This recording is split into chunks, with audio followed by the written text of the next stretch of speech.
Hi everyone, Comic Reviewer here, this time doing another film review, and this one is on Tekken the Motion Picture.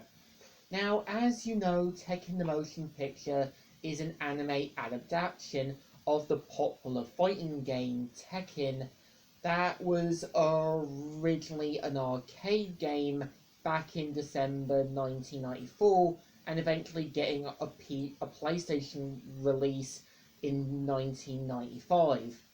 So, of course, eventually Tekken got its own motion picture in America. Originally it was meant to be a 2-episode OVA series and is meant to be completely different from the games.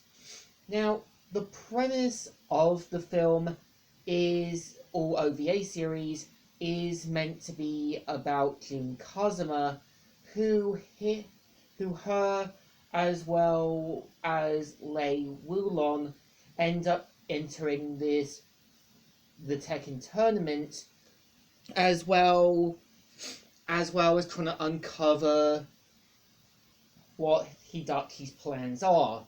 And pretty much there are some differences from the film that differ from the games. Now, what's actually interesting in the film, Jun Kazuma and Kazuya actually have a history.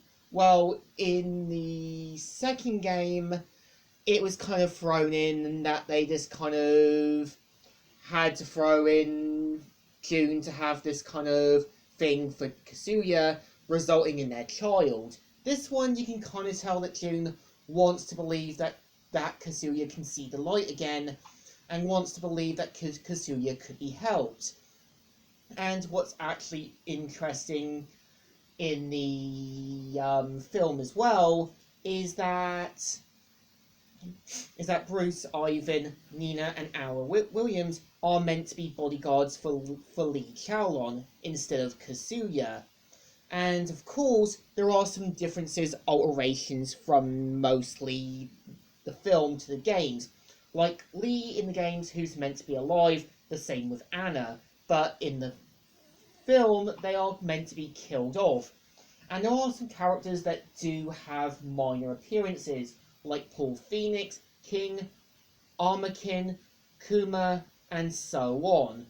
So there is a bit of them not trying to throw them too much aside, but at the same time, there were characters I was expecting to have a bit more of a story, or kind of have something to do with them. For example, when you have Michelle Chan, you kind of expect Jun to try and be a friend to her, or try and help her, understand why she wants revenge on Hidachi. But again, they just throw her as an obstacle between Kazuya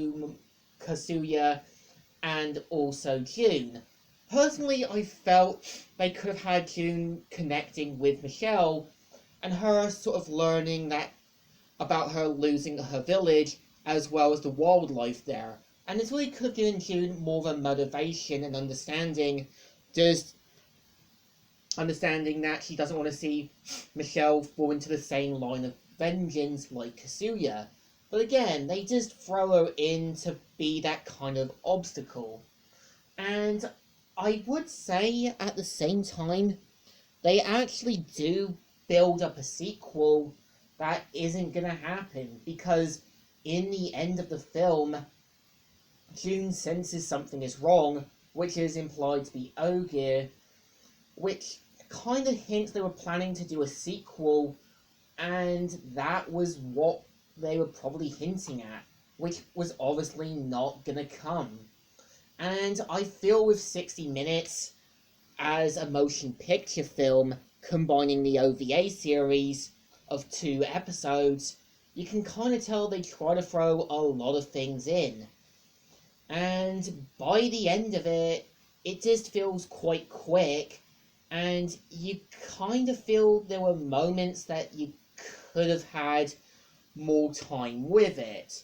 Again, I feel Mortal Kombat Scorpion Revenge did better because it didn't try to focus too much on that many characters. Again, it was mostly the Earthrealmers and Scorpion. You had the villains thrown in, only a few, which I think they did balance out perfectly.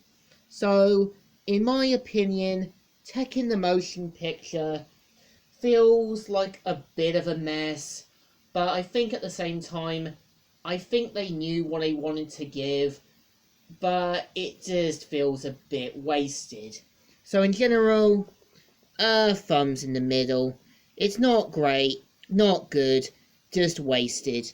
So, Comic Reviewer here, signing out.